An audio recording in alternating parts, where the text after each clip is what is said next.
Hi, I'm Carrie Ellis, and today we're going to make a fried green tomato tortilla. Sounds crazy, huh? In the Rocky Mountains, and a lot of people have green tomatoes in their garden. We live in a small town. We ended up at a restaurant the other day, and one of the waitresses at our favorite restaurant in town came up to us and said, "Would you guys like some fried green tomatoes?" And we said, "Well, yeah. What do you do with them?" And she said, "Oh, you know, my mom used to fry them," and she told us the traditional fried green tomato recipe. But I ended up coming home and I thought, I'm gonna make something really yummy with these. This is kind of exciting. It's something I've never done before, and maybe you've never done before. But if somebody you know has a garden and has green tomatoes in the fall, this is a really cool recipe, and it is yummy. So first of all, you might have noticed I was chopping garlic, and I didn't peel the garlic. And the reason is because these little papers on the outside of the garlic cloves are where the most vitamin C is. So I just cut the little ends off, chop the cloves up with the paper right on them, makes it a lot quicker and easier, and put them in the skillet with a little bit of olive oil. So we're going to turn the heat onto about a medium heat and let those brown a little bit. We're going to slice up some of these green tomatoes and add them to the pan. This is something I haven't done a lot of in my life, but this recipe is really good. We tried it and made it the other day and said, we got to share this with everybody else out there. So I'm basically going to slice these up and add the rest of them to the pan. Then we're going to be taking some raw corn on the cob and taking the husks off of it, adding it to the pan. So we've chopped up the tomatoes, sliced them up, and got those in the skillet with the garlic.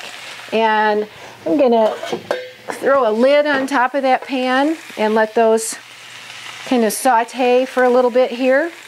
Put a cover on.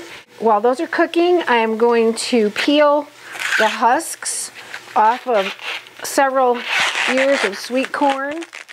So this is another great part of summer and fall. I know these days with all the shipping that goes on, you know, we can get just about anything we want any time of year. But I love it in the summertime and late summer when corn is like 10 ears for $1. And we just get this great sweet corn. You'll see it raw in salads that we make almost every day in the summertime. And if you can, you want to get organic, and hopefully that organic has been grown with non-genetically engineered seeds. And so we'll just take this and put it in the skillet with the green tomatoes.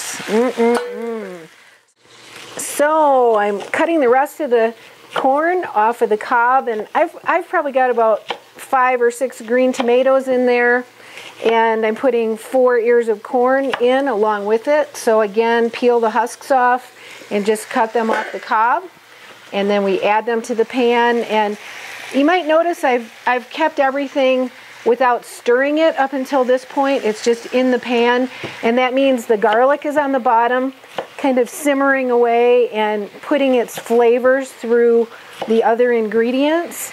And the corn and the green tomatoes they're steaming a little bit just in their own moisture.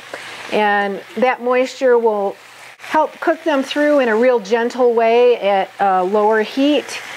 Then I'm going to add some seasonings to the pan. We always use some of the super immunity herbs that you can read about in my books. They're just an awesome way to feed ourselves every day. So what I have here is a jar of dill weed, and I actually buy this bulk. I buy it by the pound from Frontier Herbs. I love them. It's a non-paid plug for Frontier Herbs.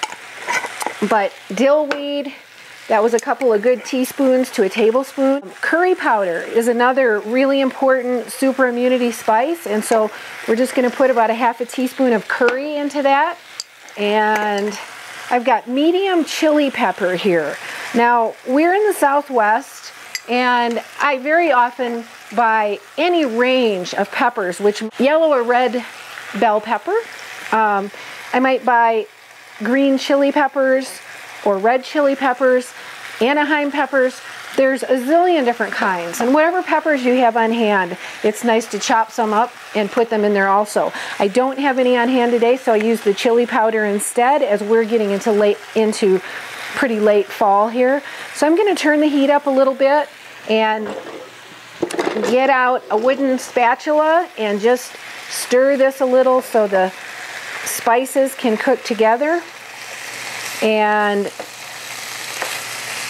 the garlic in the bottom of the pan also, if you'll remember, is another super immunity food, and food that scientific research has shown helps support the immune system.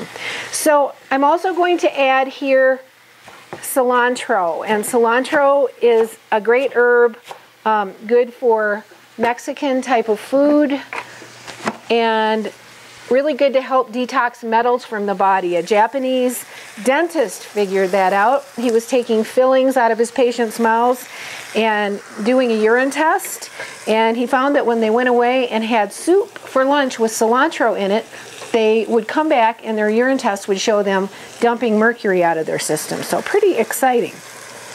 Okay, so we're going to leave the lid on and let all this steam for about 5 minutes or so. And then, almost forgot, I did add a little soy sauce to this, and I like that for its kind of salty, brothy taste. It will just help enhance the flavors.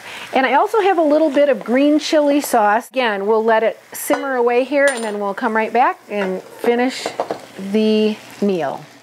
Okay, I've got a red bell pepper here, and I'm gonna cut that up and sprinkle it on top. And these are all softened up a little bit. And one nice thing about the green tomatoes is that they have kind of a tangy, lemony taste. It's really a nice flavor. I think that's one reason they're so well loved, and probably a lot of people in the modern world who aren't from the South haven't ever even had a green tomato. This is a dish that's a lot healthier than the traditional fried green tomato, which would put the green tomato in oil. So this is a nice way to have some seasonal veggies. I'm sprinkling cheese on top, and based on how many people are going to eat this, we'll put a tortilla over each area of it. And you might have 4 or 5 of these in here. You can fold them in quarters or whatever, and then spoon out the portions. And tortillas are a really big part of our household. They're a great food.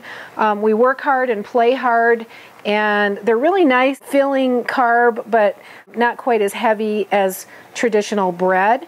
So I'm going to just set these in here, and again, turn the heat off because it's cooked long enough. Put the cover back on it and just let it sit. Okay, so we've let the cheese melt, and without the heat on, those didn't cook too long, probably a total of 7 or 8 minutes with the corn, the garlic, the tomatoes, and seasonings, and everything is melded together. And now we're going to take the tortilla and a serving of the vegetables and put it into this bowl. If you want, you can turn it into a roll-up. I'm just going to let the tortilla be on top of it. Each person can cut their portion up with their vegetables. And I actually have done these also as quesadillas. So if you know what a quesadilla is, you could put, make your corn and tomatoes, and then take a fresh skillet and put your tortilla in it, some cheese on top, some veggies, and a little more cheese and another tortilla. Put the lid on and let it kind of just be on a moderate temperature until the cheese melts. And then you have an actual quesadilla, but it's got so much stuff in it, it's pretty difficult to eat. You've still got to eat it with a knife and fork. This is our dinner on a normal, healthy day in our household, and we'll put some fresh lettuce along with it and have a little bit of salad on the side and tomato. So we're going to garnish this with some slices of tomato. I'll just go along the sides. There we have a yummy dinner. Oh boy, this looks really good. And it smells wonderful. So I can't believe how fast she whipped this up, and I can't wait to eat it.